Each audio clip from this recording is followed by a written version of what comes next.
Mira, yo creo que había como dos retos fundamentales. Uno, mantener el suficiente nivel de distancia como para, como para poder comprender lo que me está diciendo sin que él pudiera engañarme.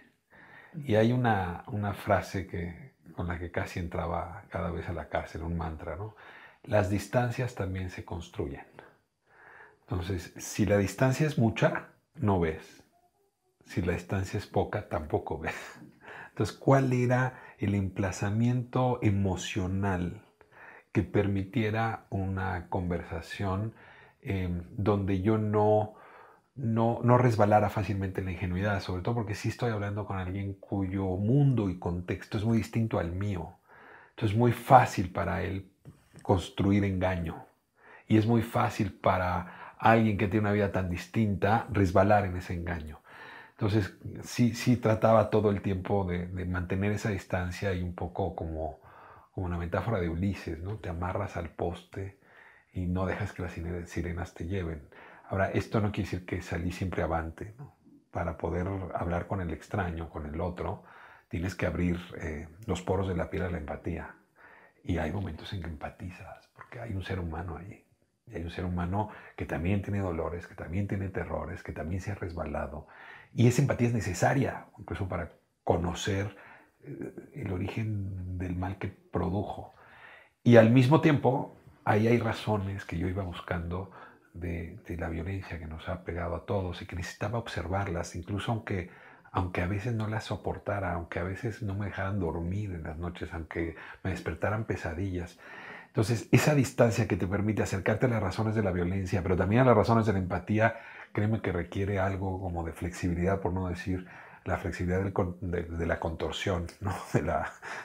No solamente del cuerpo, sino también del cerebro.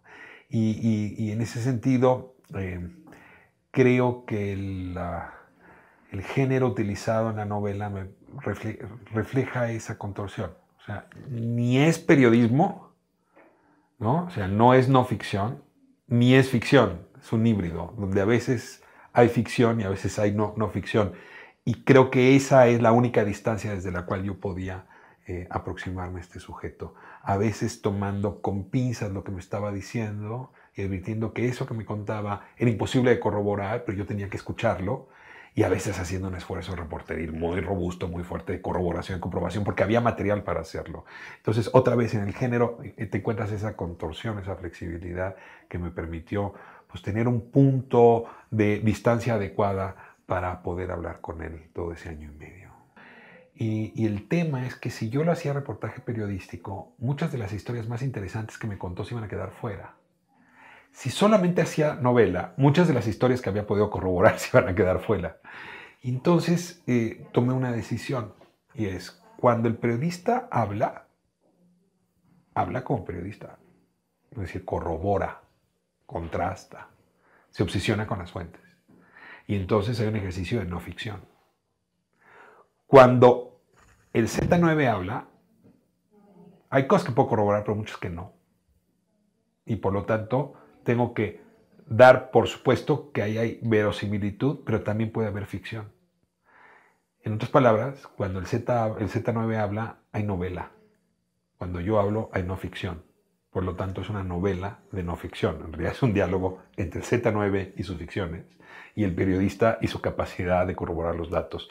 Y en ese sentido se vuelve, como te decía, un lente de lectura más flexible para asir, para atrapar, para comprender un sujeto, y no nada más hablo del Z9, sino un sujeto de estudio que no podía resolverse solamente si me quedaba en un género o en el otro. Primero fue un sujeto de estudio muy difícil y luego fue un método de aproximación que me permitió resortear. Yo creo que si solamente hubiera hecho un reportaje biográfico, como lo hice con el Bester Gordillo, mucho se hubiera quedado fuera. Mucho. Y lo hubiera lamentado enormemente. Ahora, ahí tengo material que todavía puedo seguir usando. Nadie dice que ese material no se sigue convirtiendo todavía hoy en piezas periodísticas, pero no en una obra comprensiva. Creo que al final esos deslices, esas dudas, esas contrahechuras, permiten que el otro, el antagonista, porque el protagonista es el Z9, ¿eh? El antagonista, que es este periodista que está preguntando, logre prestarle su propia mirada, sus propios lentes, su propia ingenuidad, sus pistaches al lector. Es decir, hasta que no entendí que el periodista es la puerta de entrada a la conversación con el Z9, lo voy a decir más fuerte, es el espejo desde el cual se ve el Z9, pero al mismo tiempo es la mirada del lector, el lector como espejo que puede ver al Z9, no pude construir ese personaje. Es decir, era fundamental dejarlo en la novela y por lo tanto tuve que tener el valor de exhibirme a mí mismo. El Z9 es un extorsionador profesional. No sé desde qué edad extorsiona, pero aprende a hacerlo muy temprano. Y sobre todo es un gran sembrador de paranoia. Entonces, una de las primeras cosas que tuve que aprender, y fueron un año y medio de conversaciones, es a controlar mi paranoia. Porque muchas de las veces sembraba amenazas, sembraba frases, no, lanzaba mensajes, nos comunicamos por teléfono, me llamaba a deshoras. En alguna ocasión mi asistente le contestó y empezó a querer establecer contacto y relación con ella. Es decir, sí hay un individuo que sabe muy bien cómo generar miedo o generar terror. Es un Z. Ahora, una vez que pude secar, ¿no? Utilizar un paño para secar la paranoia, sí creo que hay amenaza siempre que uno intenta entrar al laberinto y platicar con el minotauro, ¿no? Y hay mucha amenaza cuando uno quiere dejar el laberinto y abandonar el minotauro. O sea, son dos momentos, el de entrada y de salida, que son peligrosos. Y ahí sí tuvimos que entrar en una suerte como de negociación donde, de acuerdo, yo no me meto con tu familia, los nombres de su familia no son los nombres que aparecen en el libro, pero tú no te puedes acercar a mi entorno más íntimo. Y ese quid pro quo, esa negociación, creo que nos fue generando un espacio de tregua. Y yo no voy a decir que sean hombres de honor o mujeres de honor los que se dedican al crimen organizado, pero tienen sus reglas. Y ellos, si las rompen, saben que el riesgo siempre es muy alto. Creo que es la primera regla que uno tiene que saber. Si ellos no rompen sus reglas, tú no rompes las suyas y el acuerdo se mantiene. Y creo que mantuvimos el arreglo. Yo no publiqué nada hasta antes de que él saliera a la cárcel y hubo momentos en que me parecía importante publicarlo. La fuga del Chapo Guzmán, del túnel, ocurrió mientras yo estaba viendo a Chiconautla. Y entonces él me contó una historia fantasmagórica. Yo estuve a punto de morder el anzuelo de qué es lo que había pasado con ese túnel y quién lo había hecho en realidad, en fin. Pero pues yo estaba impedido a hablar. Y desde luego que él no podía ser fuente en ese momento, ¿no? Entonces tuve que tranquilizar esos ímpetus y esperar a que la regla se cumpliera. A ver, yo creo que el narcotráfico tiene una larguísima historia en nuestro país, ¿no? Es decir, traficar con opio, los humaderos de opio, la siembra de amapola, el tráfico de la goma, es muy antigua. Pero sí hay una mutación de la violencia alrededor del tráfico de las drogas. Y yo creo que si fuésemos biólogos y tratáramos de entender dónde mutó el animal, para mí esta historia, la de los Zetas, la de los 20 Zetas fundadores, es el momento donde mutó. Está explicado desde la vida de uno de ellos, pero creo que sí me da explicaciones. O sea, este es un muchacho que crece en Tepito, que luego se incorpora al ejército mexicano. El ejército lo forma como agente especial, de fuerza especial, como GAFE. Lo entrena en Estados Unidos bajo las peores prácticas de interrogación militar, de tortura, en fin. Luego lo reincorporan al gobierno mexicano y lo nombran agente judicial. Y luego su jefe, que es el delegado de la policía, se lo entrega, lo pone al servicio de Osiel Cárdenas, es decir, del líder del cártel del Golfo. Es decir, el Estado mexicano fue el que generó ese monstruo, lo formó, lo entrenó y luego se lo entregó al cártel. O sea, no hay duda, es el gobierno el origen. Ahora, esta capacidad de letalidad, de tortura, ¿no? Esta insensibilidad para hacer atrocidades que aprendieron a hacer en el Fuerte Hood en Estados Unidos, se pusieron al servicio de Osiel Cárdenas, que por cierto era un entrenador de perros. No se nos olvide que ese es el oficio original de Osiel Cárdenas. O sea, en realidad entrenó perros y luego lo que utilizó fue a zetas para que replicaran lo que él había aprendido a hacer con rottweilers y akitas y otros animales. Y lo que les dice a estos 20 zetas es, formen cada uno a 20. Y Osiel Cárdenas para 2001 tiene un ejército de 400 personas capaces de hacer atrocidades enormes. Con ese ejército es que enfrenta a sus adversarios. Llama a los cárteles de Sinaloa, llama a el cártel de los Valencia o lo que pudiera haber en Michoacán entonces. Y ¿qué es lo que ocurre? Que las empresas criminales adversarias se ven obligadas a desarrollar capacidades bélicas o capacidades violentas muy similares. Tú no te podrías explicar la línea de fuerza del cártel de los Beltrán Leiva, conocidos como los pelones, encabezados por la Barbie, si no entiendes el surgimiento de los Zetas. Era una forma de enfrentarse en las plazas contra los Zetas. Y cuando tú ves lo que pasó en Acapulco en esos años, es el choque de Zetas contra pelones. Y ahí ya el cártel de Sinaloa ya ha desarrollado habilidades similares a las de los Zetas. Y de ahí te cuento lo que nos lleva hasta el día de hoy. Es decir, sí creo que al origen esa mutación se debió a una intervención inadecuada del Estado mexicano, que lo que hizo fue provocar el armamento, el desarrollo de capacidades bélicas, paramilitares en todas las fuerzas dedicadas no solamente al tráfico de drogas, sino al control de plazas. Es que sí te respondería, creo que ahí este libro atiende un momento fundacional de la violencia que hoy nos golpea, que hoy nos tiene tan lesionados, que ha matado a más de 300,000 personas, que ha desaparecido a cerca de 60,000 personas. Yo creo que esta historia nos permite ubicar responsabilidades en el tiempo.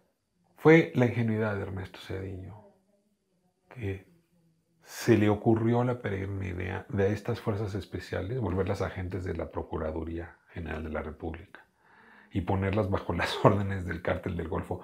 Fue Ernesto Zedillo y su ingenuidad lo que provocó el nacimiento de los Zetas. Fue la ingenuidad de Vicente Fox que dejó crecer esta lucha entre cárteles y él no se metió. Él andaba, quién sabe, en qué estatura y en qué locura, pero su gobierno se desentendió. Es cierto, detuvo sí el Cárdenas Guillén, pero el resto de la estructura de los Zetas se mantuvo intacta y Osiel Cárdenas siguió manejando el cártel desde la cárcel. Le mató al secretario de Seguridad Pública, Román Martín Huerta. Pues, digo, no hay evidencia de esto, pero iba a visitarlo a él cuando se desplomó el helicóptero. O sea, Vicente Fox es un presidente muy ausente.